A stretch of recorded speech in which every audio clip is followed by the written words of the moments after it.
يا رحمة للعالمين يا محمد. ناظرین السلام علیکم ورحمۃ اللہ وبرکاتہ. سیرت پروجیکٹ سیزن 3 ایپیسوڈ 11 بیعت عقبہ اولیٰ اور ثانیہ. ہجرت سے 5-7 برس پہلے یثرب یعنی مدینہ منورہ میں اوس اور خزرج کے مابین جنگ بعاث ہوئی کہ جس میں ان کے تمام متکبر سردار مارے گئے سوائے عبداللہ بن ابی کے. بعاث ایک جگہ یا قلعے کا نام ہے جو مدینہ سے 2 میل کے فاصلے پر ہے.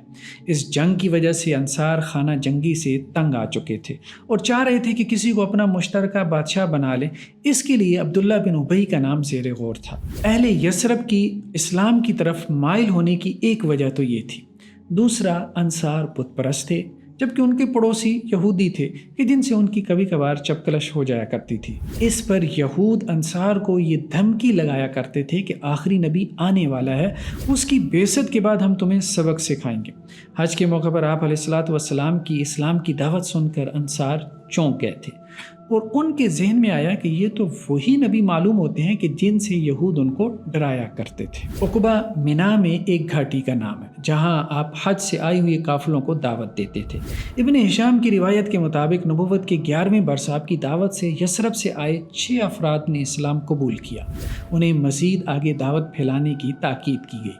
یہ خزرج کے لوگ تھے. آپ نے پہلے ان سے تعارف کیا، پھر انہیں اسلام کی طرف دعوت دی. یہ آپ کا دعوت کا عمومی طریقہ کار تھا کہ آپ علیہ السلام پہلے مخاطب کو عام بات چیت سے مانوس کیا کرتے تھے اور اس کے بعد دعوت دیا کرتے تھے. جمہور علماء کے نزدیک ان کی تعداد 6 تھی. بعض نے 7 اور 8 بھی لکھی ہے. بعض نے جابر بن عبداللہ اور بعض نے رافع بن مالک رضی اللہ عنہما کا نام لیا ہے کہ جنہوں نے سب سے پہلے انصار میں سے اسلام قبول کیا تھا. یہ صرف ملاقات تھی، اسلام قبول کرنا تھا.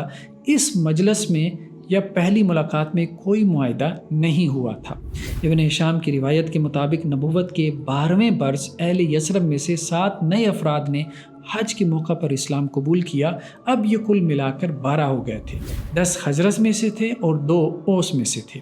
ان لوگوں سے توحید کے اوپر بیعت ہوئی اور اسی کو بیعت عقبہ اولیٰ کہتے ہیں. یہ بیعت اس بات کے اوپر تھی کہ چوری نہ کریں گے، زنا نہیں کریں گے، بہتان نہیں لگائیں گے، اولاد کو قتل نہیں کریں گے اور رسول اللہ صلی اللہ علیہ وسلم کی اطاعت کریں گے. حضرت مصعب بن عمیر رضی اللہ عنہ کو ان 12 افراد کا معلم بنا کر ان کے ساتھ مدینہ بھیج دیا گیا. حضرت مصعب بن عمیر نے اسد بن زرارہ رضی اللہ عنہما کے ساتھ مل کر مدینہ میں محنت کی. وہ معلم قرآن تھے اور خوش اخلاق بھی. اسد بن زرارہ ان کے رہبر یعنی گائیڈ بن گئے جو مقامی لوگوں سے ان کی ملاقاتیں کرواتے تھے. ابن ہشام کی روایت کے مطابق یہ دونوں بنو عبد اشہل اور بنو ظفر کے محلے میں گئے اور بنو ظفر کے باغ میں کنویں پر بیٹھ کر چند لوگوں کو دعوت دینے لگے. بنو عبد اشہل کے دونوں سردار یعنی سعد بن معاذ اور اسید بن حضیر ابھی تک مسلمان نہیں ہوئے تھے. حضرت سعد بن معاذ نے کہا کہ اے اسید، اسد بن زرارہ کو جا کر سمجھاؤ کہ ہمارے بیوقوفوں کو یعنی نوجوانوں کو خراب نہ کرے. وہ تمہاری خالہ کا بیٹا ہے، تمہاری بات توجہ سے سنے گا. حضرت اسید آئے اور انہوں نے دونوں کو سخت سست کہا. اس کے بعد حضرت مصعب بن عمیر رضی اللہ عنہ نے حضرت اسید سے کہا کہ ہماری بات سننے میں حرج ہی کیا ہے، اگر پسند آئے تو قبول کر لیجیے گا ورنہ انکار کر دیجیے گا. حضرت اسید مان گئے تو حضرت مصعب بن عمیر رضی اللہ عنہ نے ان کے سامنے قرآن پڑھ کر سنایا. وہ قرآن سے متاثر ہو کر فوراً ایمان لے آئے اور کہا کہ اپنے پیچھے ایک ایسے شخص کو چھوڑ کے آ رہا ہوں کہ اگر وہ ایمان لے آیا تو ساری قوم ایمان لے آئے گی. حضرت سعد بن معاذ نے جب حضرت اسید کو واپس آتے دیکھا تو ان کا چہرہ دیکھ کر کہا کہ کوئی اچھی خبر نہیں لگتی. حضرت اسید نے حضرت معاذ کے پاس آ کر ٹال مٹول کر دی کہ میں نے ان لڑکوں کو منع کر دیا، خطرے کی کوئی بات نہیں. حضرت سعد بن معاذ کا اطمینان نہ ہوا، وہ بھی وہاں چلے گئے اور حضرت اسد بن زرارہ سے کہا کہ تم میری خالہ کے بیٹے نہ ہوتے تو میں تمہارے ساتھ سختی سے پیش آتا. حضرت مصعب بن عمیر رضی اللہ عنہ نے حضرت سعد بن معاذ سے بھی کہا کہ آپ ہماری بات سن لیں، اگر پسند آئے تو ٹھیک ورنہ ہم یہاں سے چلے جائیں گے. حضرت مصعب بن عمیر نے ان کو بھی کچھ آیات قرآنیہ سنائیں. بعض نے کہا کہ سورۃ زخرف کی آیات تھیں. حضرت سعد بن معاذ فوراً ایمان لے آئے رضی اللہ عنہ. حضرت سعد بن معاذ بنو عبد اشہل کے پاس گئے اور کہا کہ میں تم میں سے کسی سے اس وقت تک کلام نہیں کروں گا جب تک کہ وہ ایمان نہ لے آئے.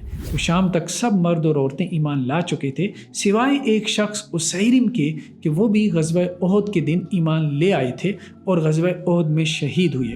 انہی کے بارے میں معروف ہے کہ انہوں نے ایک نماز نہیں پڑھی لیکن جنتی صحابی ہے۔ ان کا نام عمر بن ثابت تھا۔ انصار کے چند گھرانے بنو وائل اور بنو واقف وغیرہ دیر سے اسلام لائے تھے، یعنی غزوہ خندق کے موقع پر۔ عمر بن جموح بنو سلمہ کے سردار تھے کہ جنہوں نے اسلام قبول نہ کیا تھا۔ یہ انصار کا ایک خاندان تھا۔ ان کے بیٹے معاذ بن عمر مسلمان ہو گئے تھے اور بیعت عقبہ ثانیہ میں شامل تھے۔ معاذ بن عمر بن جموح نے ہی ابو جہل کو بدر میں قتل کیا تھا۔ عمر بن جموح کے پاس لکڑی کا ایک بیش قیمت بت تھا کہ جس سے انہیں بہت محبت تھی۔ ان کے بیٹے معاذ بن عمر نے اپنے دوست معاذ بن جبل کے ساتھ مل کر اپنے والد کا بت منات اٹھایا اور بنو سلمہ کے ایک گڑھے میں پھینک دیا۔ معاذ بن جبل کا تعلق بھی بنو سلمہ کے خاندان سے ہی تھا۔ عمر بن جموح ڈھونڈتے ڈھونڈتے اس کنویں کے پاس یا گندگی کے ڈھیر کے پاس پہنچ گیا جہاں پہ ان کا بت پڑا تھا۔ انہوں نے سوچا کہ جس نے یہ کام کیا ان کا بت اسے خوب ذلیل و رسوا کرے گا۔ اگلی رات دونوں دوستوں نے پھر یہی کام کیا کہ اپنے والد کا بت چپکے سے اٹھایا اور اس کو گندگی کے ایک ڈھیر پہ اٹھا کر لا کر گرا دیا۔ اگلے دن ان کے والد عمر بن جموح پھر نکلے اور اپنے اس بت کو اٹھا لائے اور صاف ستھرا کر کے خوشبو لگا کے پھر سے سجا کے اونچی جگہ پہ اس کو بٹھا دیا۔ یہ کام کئی مرتبہ ہوا۔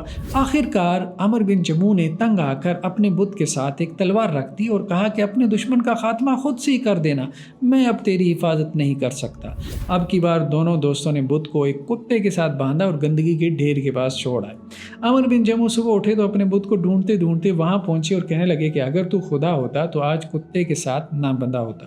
اس کے بعد انہوں نے بھی اسلام قبول کر لیا۔ ابن ہشام کی روایت کے مطابق نبوت کے 13ویں برس اہل یثرب کے ان افراد کی تعداد 70 سے زیادہ ہو گئی تھی کہ جنہوں نے عقبہ میں اسلام قبول کیا اور آپ کو مدینہ آنے کی پیشکش کی۔ اس پر آپ نے ان سے سوال کیا کہ کیا اپنے شہر میں میری اور میرے ساتھیوں یعنی مہاجرین کی ایسے ہی حمایت اور نصرت کرو گے جیسا کہ اپنی اولاد اور خاندان کی کیا کرتے ہو؟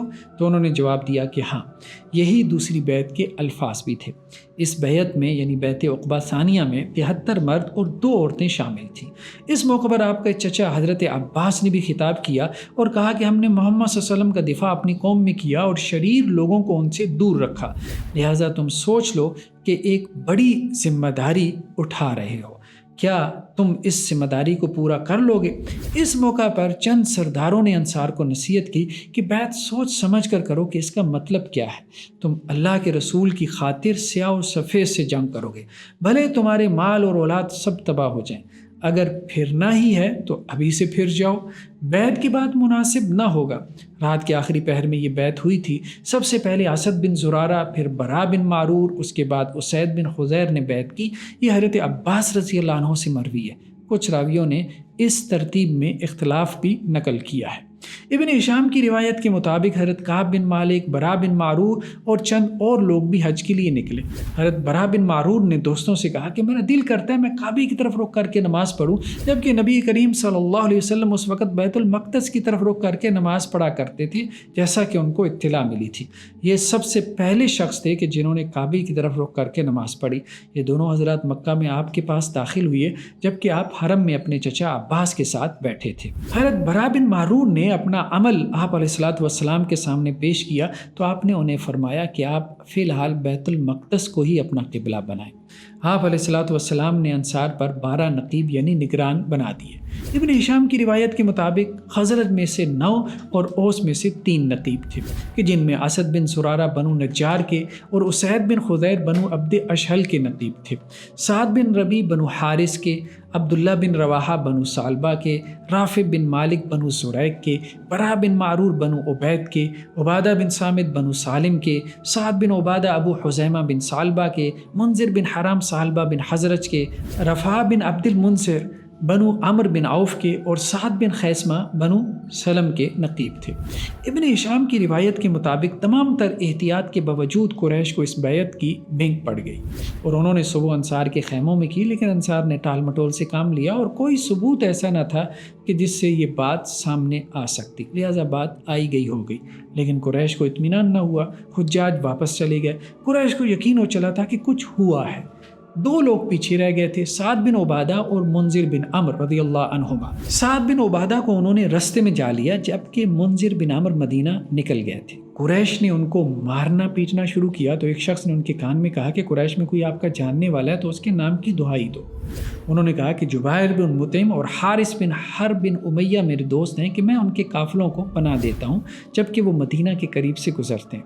ان دونوں نے آ کر ان کو یعنی سعد بن عبادہ کو قریش سے چھڑوایا اور وہ واپس مدینہ پہنچے، جبکہ انصار یہ پلان بنا رہے تھے کہ سعد کو چھڑوانے کے لیے قریش پر حملہ کر دیں۔ حضرت سعد بن عبادہ رضی اللہ عنہ کا ہی کہنا ہے کہ لوگ مجھے مار پیٹ رہے تھے کہ ایک شخص بہت خوبصورت اور روشن چہرے والا آیا۔ میں نے سوچا کہ یہ کچھ ہمدردی کرے گا، لیکن اس نے آتے ہی میرے منہ پر تھپڑوں کی بارش کر دی۔ یہ سہیل بن عمرو تھے۔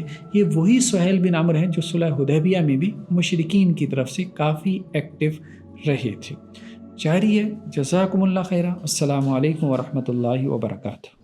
یا رحمة للعالمین یا محمد